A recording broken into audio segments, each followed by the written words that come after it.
விவசாய நிலங்களில் சந்திரமரம் வளர்த்தால் 20 ஆண்டுகளில் நம்ம ஒரு கவாத்து முறையை கொண்டு வந்தோம்னா விற்பனை கொண்டு வந்துடலாம். 25 இல்லை 20 வருஷத்தில் கொடுக்கணும்.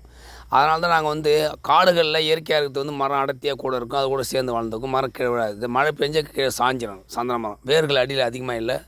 ஆகவே தான் நாங்கள் வந்து சந்திர மரத்தை விவசாய நிலங்களில் வருடம் கவாத்து பண்ணோம்னா மரம் அடிப்பெருக்கம் வந்து வைரம் கிடைக்கும், சென்ட்டு உருவாகும், மரம் விற்பனை கொண்டு வந்துடலாம் விவசாயிங்க. ஆகவே தான் நாங்கள் இந்த சித்தர் ஆர்டிஎம்லாம் வந்து ஆராய்ச்சியாளர் அதை செய்து தமிழ்நாடு முழு செய்து கொடுத்துட்டுருக்கேன்.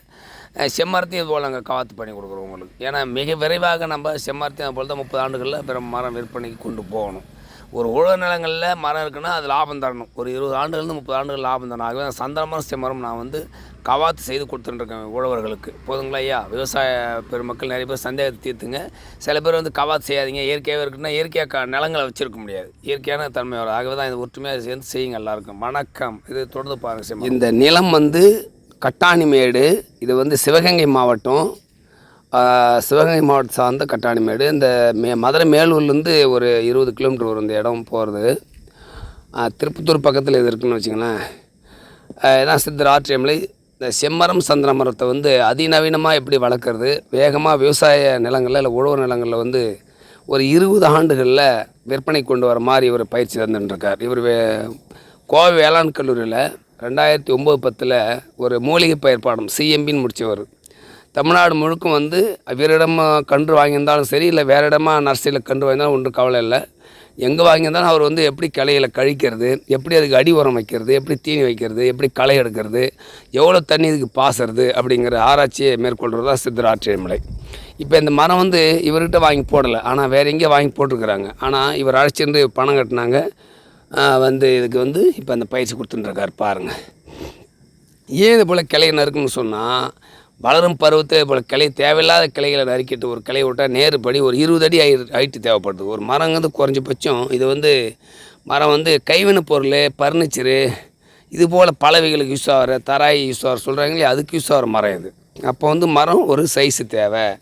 ஒரு 20 அடி சைஸ் இருந்தால் உழவர்களுக்கு நாளைக்கு நல்ல பலன் கொடுக்கும், நல்ல ஒரு ரேட்டுக்கு போகும்.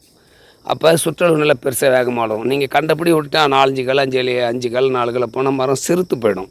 அப்போ சுற்றளவு வந்து அதிகரிக்காது. ஆகவே தான் அந்த மரத்தை இந்த இளம் ஓராண்டு மரம் இது ஒரு 2 ஆண்டு ஆயிடுச்சு. இது இப்போ வந்து கவாத்து பண்ணுறாரு.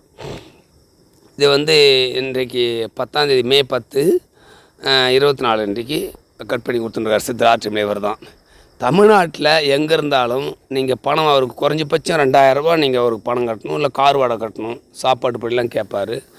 அடியில் வந்து இயற்கையாக உரம் எப்படி வைக்கிறது, எப்படி தண்ணி இதுக்கு தேவைப்படாது. சந்தன மரம் செம்மரம், இதுக்கு வந்து சந்தன மரம் இவர் அதிகமாக வந்து கொடுக்குறது சந்தன மரம், செம்மரம், நம்ம கருங்காலி, இது போன்ற மரத்துக்கு தான் இவருக்கு. அப்புறம் அகர் மரம், இதுக்கு தான் வந்து உங்களுக்கு பயிர் செய்வார். அப்புறம் மிளகும் போட்டு தரார். மிளகு, ஜாதிக்காய், விலை உயர்ந்த இது அதிக லாபம் தரக்கூடிய ஜாதிக்காய், அதிக லாபம் தரக்கூடிய கருங்காலி மரம், அப்புறம் மிளகு செடி, இதெல்லாம் இந்த செம்மரத்தில் மிளகு ஏற்றி விடுவார். இங்கே பாருங்கள் எப்படி கத்தியை வச்சு கட் பண்ணி விடுறாரு. இந்த கத்தினுடைய விலை 1350 ரூபா. இது நீங்கள் கட் பண்ண மாட்டீங்க, தைரியமாக கட் பண்ண மாட்டீங்க. உழவர்கள்லாம் நினைப்பீங்க இந்த மரம் வந்து நம்மளுக்கு லாபம், அப்படி இருக்கட்டும், உங்களுக்கு மனசு வராது. அது அதனால் என்ன பண்ணுதுன்னா, ஒரு 10 வருஷம் பார்த்தீங்கன்னா கிளை வேறு 4 கிளையாக 3 கிளையாக போயிடும். அப்போ வந்து அசிங்கமாகிடும், மரம் வந்து அதிகமான வளர்ச்சி தராது. ஆகவே தான் இந்த மரத்தை வந்து உங்களோட வந்து கட் பண்ணி கொடுத்துட்டுருக்காரு. பாருங்கள் உழவர் வேளாண் பெருமக்களே, நீங்கள் எங்கே இருந்தாலும் மரம் நட்டுருந்தீங்கன்னா 5 வருஷம் மரம், 3 வருஷம் மரம், 2 வருஷம் மரம், 1 வருஷம் மரமாக இருந்தாலும் இவருக்கு பணம் கட்டுங்க. வந்து உங்களுக்கு பயிற்சி தருவார். கிளையை வந்து நேராக வளர்த்து கொடுக்குறது, எப்படி களை எடுக்கிறது, என்ன மண் தன்மை சார்ந்தது. அடியில் வந்து மண்ணில் வந்து தண்ணி அதிகமாக நிற்கக்கூடாது. ஒரு நாளைக்கு தண்ணி விட்டால் 10 நாளைக்கு 5 நாளைக்கு தண்ணி கட்டலாம். சும்மா ஒரு மரத்துக்கு 1 லிட்டர் தண்ணி தான் தேவைப்படும் 3 நாளைக்கு 5 நாளைக்கு. சந்திர மரம்லாம் பார்த்தா 1 லிட்டர் விட்டாவே ஒரு 3-4 நாள் தாங்கும். இந்த மாதிரிலாம் 10 நாள் வரைக்கும் தாங்கும். ஆகவே தேவையில்லாமல் தண்ணி நம்ம நிலங்களில் இருக்குது, நம்ம கிணத்துல தண்ணி, போரில் தண்ணி அதிகமாக இருக்குது, தண்ணிலாம் விடக்கூடாது. தண்ணி அதிகமாக விட்டால் அந்த மரங்கள் வளரவே வளராது. ஆகவே சந்தன மரம் செம்மரத்துக்கு வந்து தண்ணி அதிகம் ஆகாது, தண்ணி பகை. புரியுதா உழவர் பெருமக்களே? நீங்கள் வந்து தொடர்பு கொள்ளுங்கள், பேசுங்க. இவரோட நம்பர் இதில் வைக்கிறோம். நாங்கள் விழுப்புரம் மாவட்டம் கண்டாச்சிபுரம் தாலுக்கா, கடகால் கிராமம், வடகரத்தானூர் போஸ்ட்டு, கண்டாச்சிபுரம் தாலுக்கா தான். கண்டாச்சிபுரத்துலேருந்து 6 கிலோமீட்டர் வீடு, திருக்கோயிலிருந்து ஒரு 6 கிலோமீட்டர் வீடு, நடு சென்ட்ரலில் இருக்கிற மெயின் ரோட்டில் இருக்கிறாரு. வாருங்கள், மரம் வளர்ப்போம், அதிக லாபத்துக்கு விற்போம், பயிற்சி அளிக்கிறோம்.